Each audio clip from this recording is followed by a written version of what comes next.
The Iranian airstrike early Sunday rocked Israel's intelligence defense structure after it was confirmed that 10 senior Mossad officers were killed on the spot.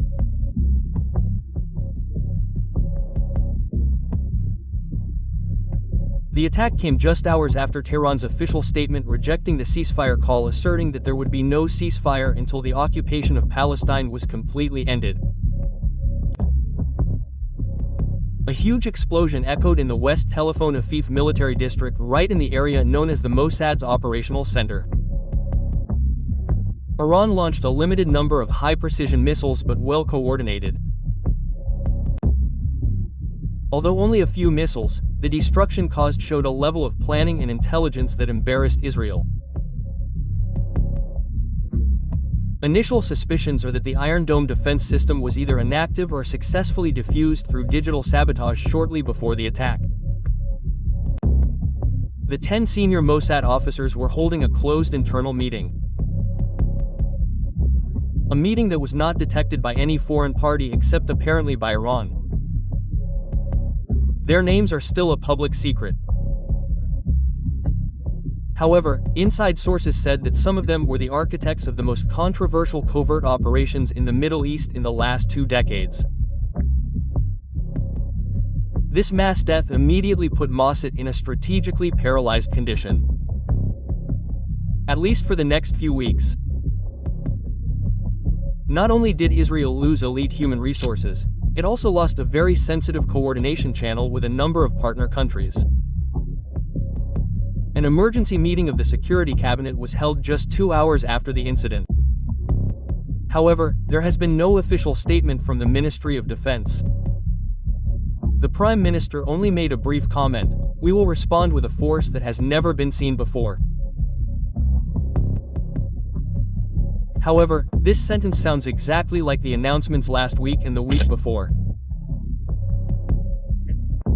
On the other hand, Iran openly announced that this attack was not a retaliation, but an opening message. The Iranian military spokesman said, "This is an early warning. If the occupation is not stopped, the next wave will be wider and deeper." Quote. Regional defense analysts call this a turning point. Not only because of the scale of the attack, but because of Iran's courage to target the Mossad control center directly in the heart of Israel. For many observers, this is no longer Iran playing defensively, but Iran is determining the tempo of the game. Iran's attack on the Mossad headquarters on Sunday morning not only exposed the weaknesses of Israeli intelligence, but also embarrassed the defense system that has long been called one of the most sophisticated in the world. Iron Dome, David's sling to early warning radars that are promoted as invincible. All failed to speak. According to internal reports leaked to several foreign media outlets, not a single Iranian missile was detected as a threat before the explosion. This has fueled speculation that Iran not only attacked physically, but also crippled Israel's communication and control systems through a covert electronic attack. Even more shocking, CCTV footage circulating on the internet shows the sky over Tel Aviv pitch black just before the explosion. There were no sirens, no warnings, and no preventive fire. For civilians, it was just another night until the sky suddenly turned red. Israeli generals were forced to answer questions they usually throw to their spokespersons.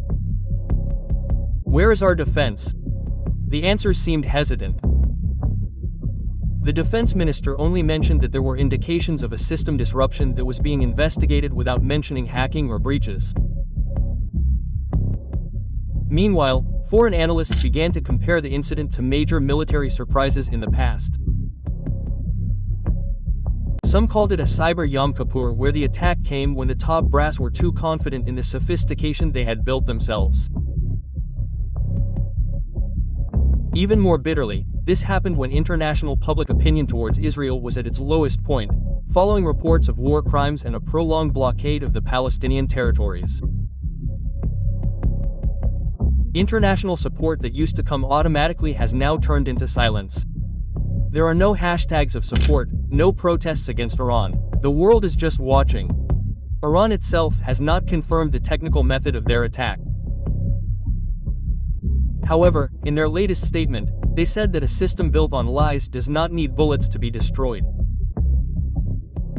On Israeli social media itself, the hashtag #UrisTheDome began to go viral, indicating the loss of trust in the military, which had been considered a protective god.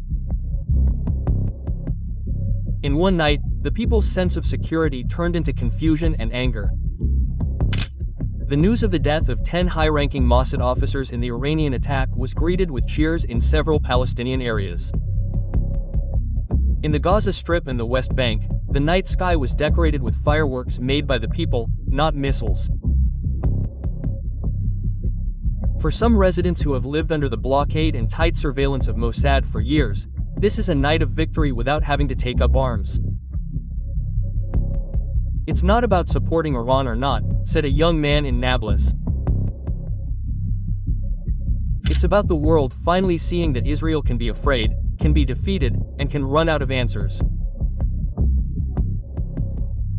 In mosques in Hebron, prayers of thanksgiving are heard in morning sermons.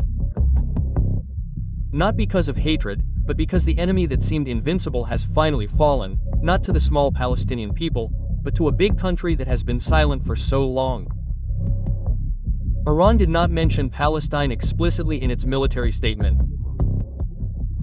But everyone knows the reason for Tehran's rejection of the ceasefire is one. There will be no ceasefire until Palestine is free. And from here the Arab world began to show signs of movement that had been missing for a long time. Hours after the Iranian attack, Syrian and Iraqi state media broadcast open praise. Even Yemen, which has been busy with internal war, issued a statement of support for Iran's strategic move to protect the dignity of the region. The United Arab Emirates and Saudi Arabia did not comment directly. But their silence is far louder than 1,000 criticisms. The Gulf countries that usually compete to be mediators in conflicts are now only sending vague signals that the stability of the region depends on justice, not unilateral power. In Lebanon, the flags of Hezbollah and Palestine were raised side by side. Meanwhile, the Hamas leader praised the attack as a slap in the face to the entire network of colonialism and treason in the Middle East. This Iranian attack did not just destroy one Mossad headquarters. It shook the foundations of Israeli power in a region that had been too obedient, too afraid, or too silent. For some Arabs, this is not a new war. This is the continuation of an old struggle that has been buried under embargoes and compromise conferences.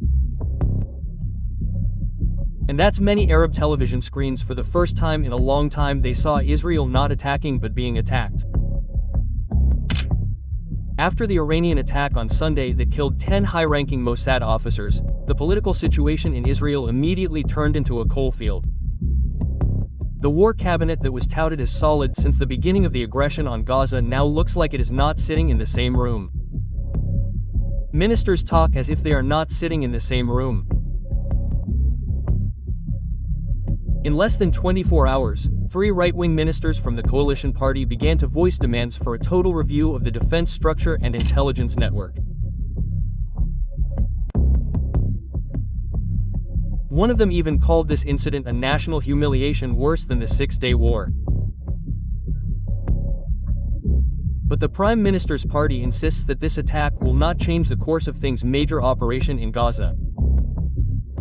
Unfortunately, the statement actually sparked protests. Details of FIF.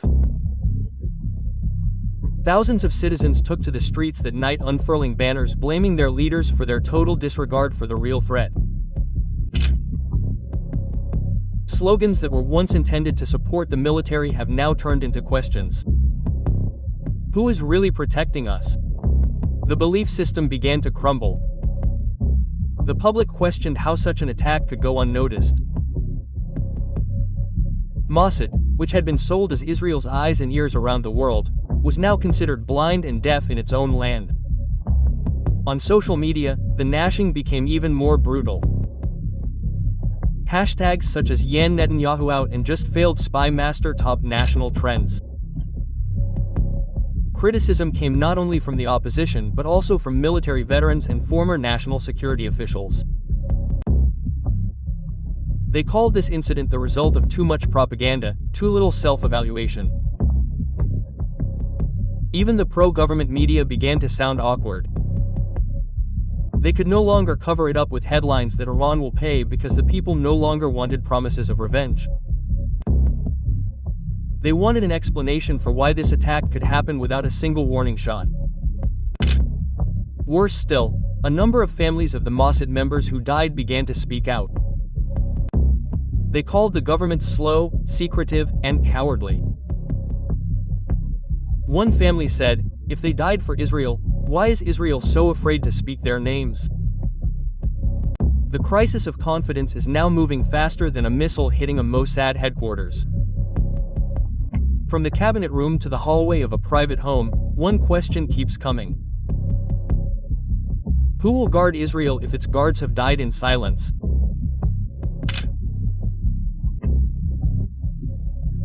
The Iranian attack that killed 10 senior Mossad officers early Sunday is now seen as a game-changer not only for Israel, but for the entire regional security architecture that has been secretly controlled by the power of telecom.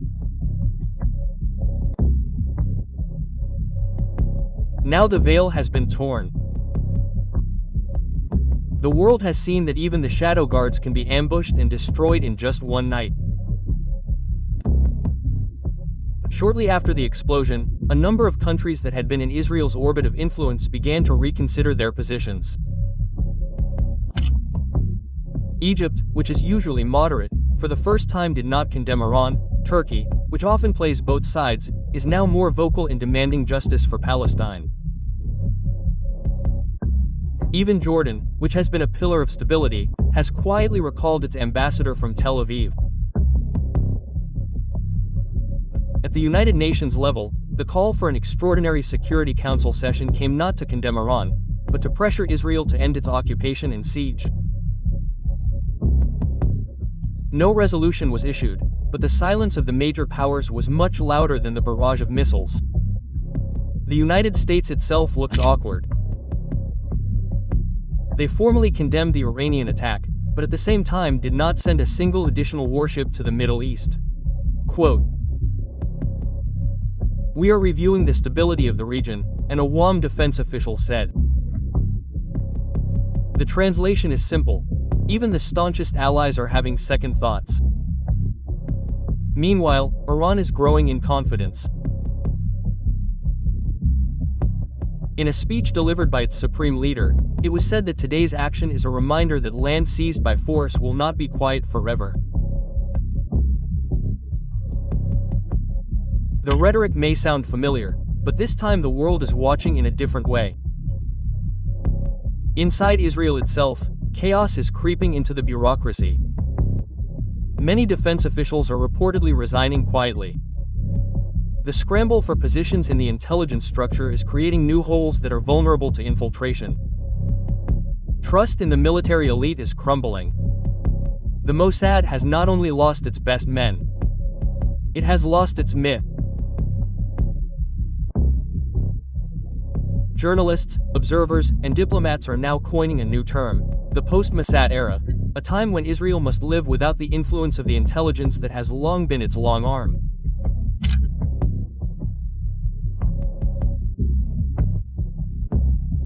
Meanwhile, in Palestine, across the Middle East, and even among ordinary people in the Muslim world, a narrative is gaining ground that defenses can be broken, that domination can be challenged, and that the price of injustice is sometimes paid in silence, until a missile strikes. The planner's desk. And in the sky that was once filled with the belief that technology would save everything, now only a shadow of smoke remains. Because as proven in one night, even a silent fortress can fall when hit at an unexpected point.